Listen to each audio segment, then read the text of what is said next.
Well, I have been overwhelmingly inundated by requests from at least ones of people saying, Maz Caddy, why the hell do you call yourself Maz Caddy?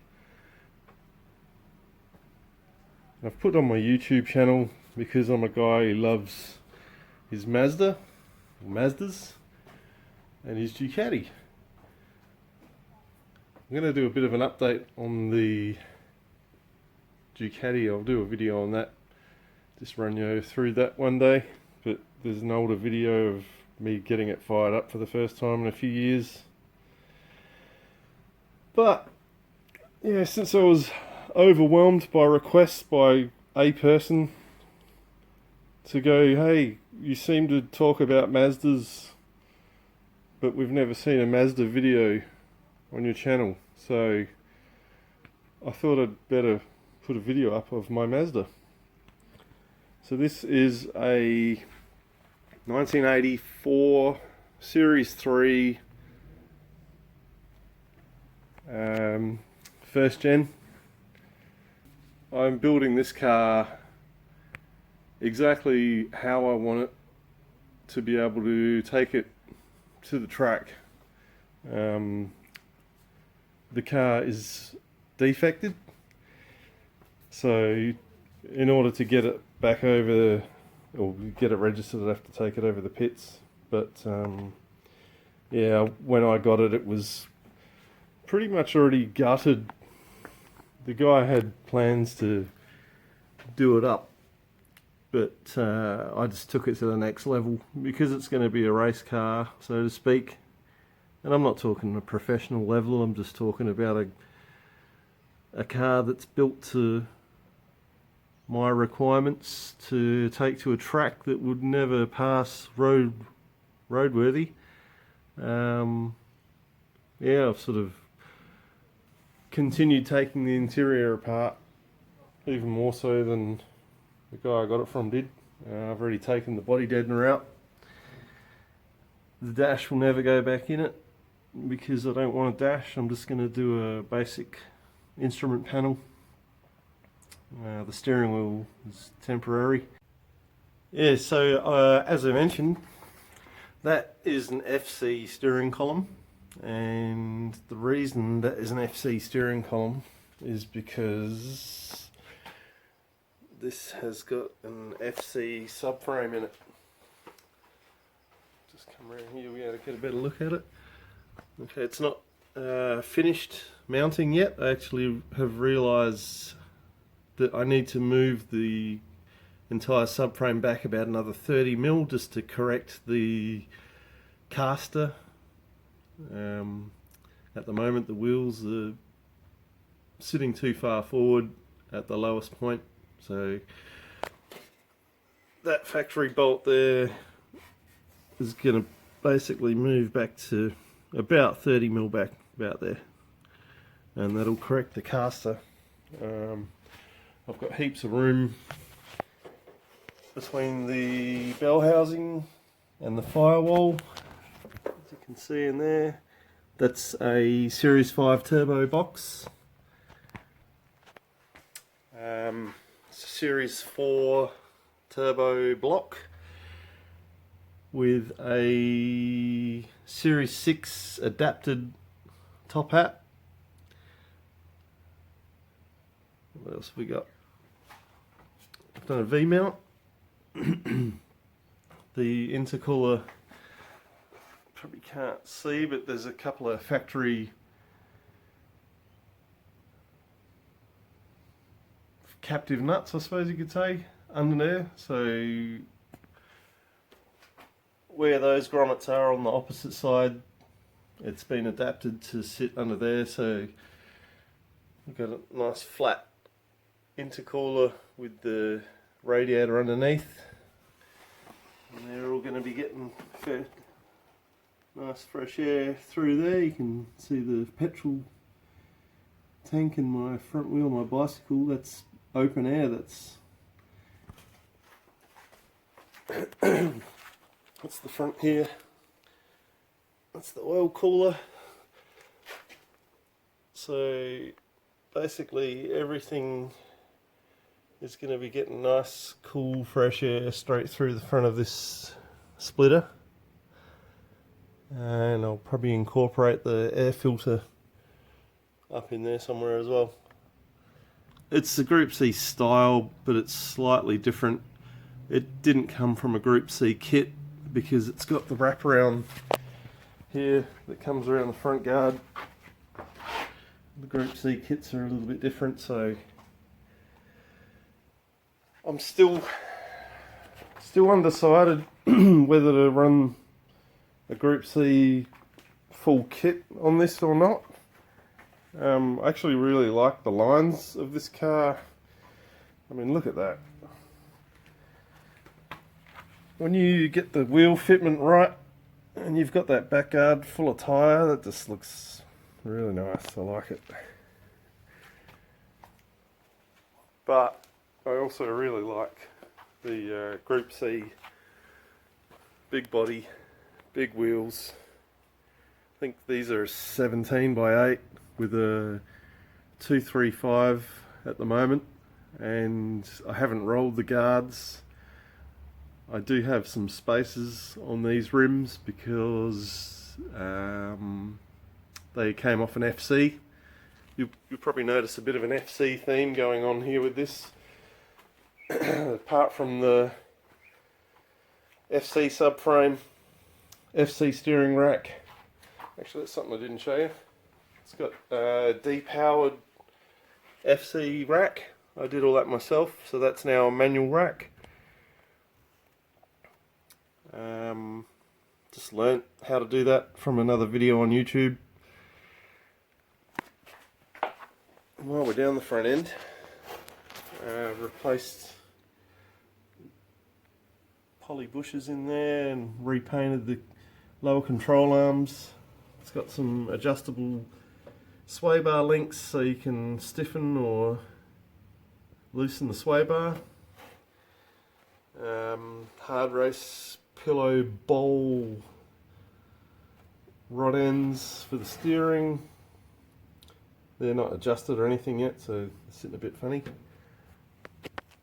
These are FC coilovers. They're just for mock-up purposes at the moment, but yeah, this is a lot of FC, pretty much all FC front end, FC motor, FC front end, FC steering, FC. Oh yeah, FC brakes.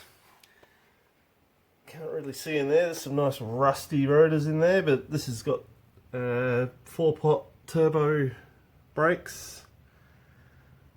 The reason I went for all the FC stuff in the front end is the market. There's a lot more options out there, better options.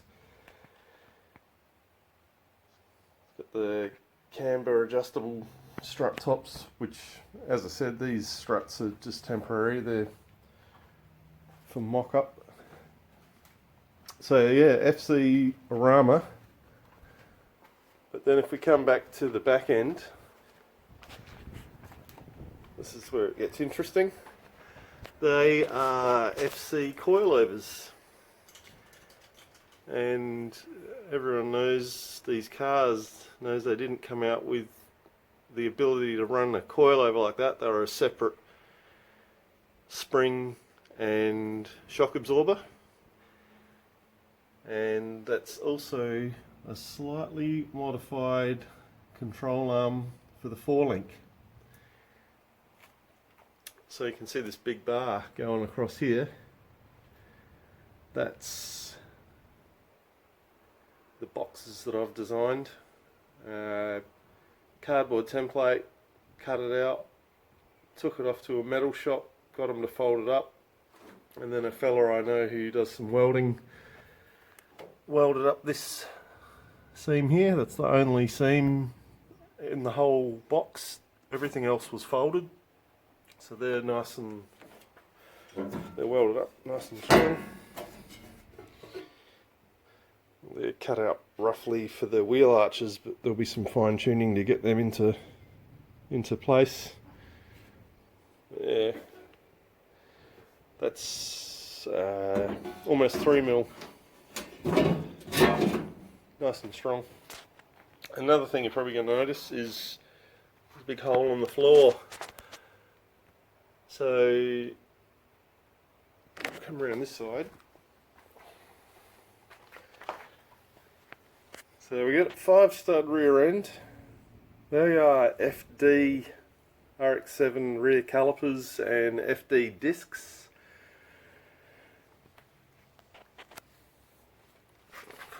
Down a bit low here.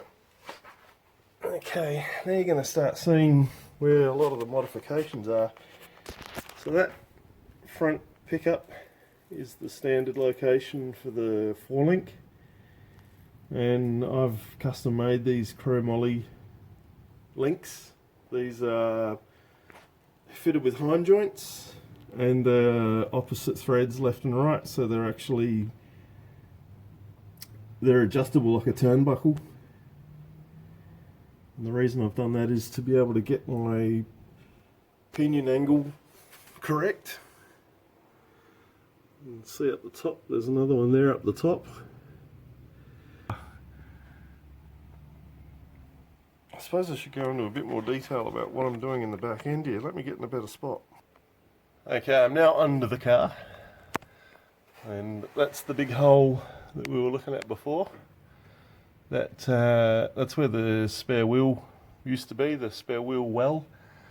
Won't be carrying a spare wheel. I'm going to flatten that floor and mount my fuel system under the floor. But what we've got here is some bracketry that has all been custom welded to a Hilux diff. Anyone who knows Mazdas knows they love to break axles and diffs. But in my Rx4/99 that I had before, I had a Hilux diff in it, and the thing was bulletproof. It's got gigantic 30 or 31 spline axles, I can't remember. But yeah, especially for a circuit car, it's going to be an absolute beast. It will handle everything. That is the location for the upper link on the factory system, and they're quite short as it is, but once you modify it and put the Hilux diff in, they're offset from factory, and using these competition automotive brackets meant I had to keep it in a straight line. And I have actually seen it on a fella's build. If you look up, show us your Moff, that's Moff, not Muff, you'll see that he's done something similar, but he spent a lot more money than I did, probably loaded, judging by the quality of the build in his car. It's a lot better than mine, that is for sure. But this is all homemade, so at least I can say I've done that. But this is the top going down, all reinforced, and then 6mm, again competition automotive, adjustable bracketing. This is another bonus of not having a fuel tank or a spare wheel well at the moment, is I am now all up inside the car. Okay, this is previously where the door lock or the barrel was for the driver's door. The vents, they're gone. The rear wiper jet holes, they're going to get welded up. Aerial hole gone. Rear tailgate barrel, that's going to go. That's the other vent gone, and that barrel gone. And the only reason I've done that is just personal choice. Just wanted to smooth it out a bit. Those vents in the back are ugly as sin, and yeah, I just didn't want them. anyone who says, "Oh, your car's not going to ventilate," or that's what these fucking things are for. They're windows. You wind them down. It ventilates the body. So, yeah. I don't know if I'll show you at the moment, but the windscreen's not in. A couple of you guys who know me from my past know that I used to be a windscreen fitter, so that's just sitting there for storage. Took all the glass out, all that stuff myself.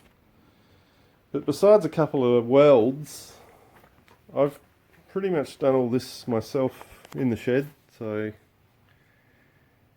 this is more like a 1 day a month build, sometimes 1 day every 3 months, depending on how motivated I am.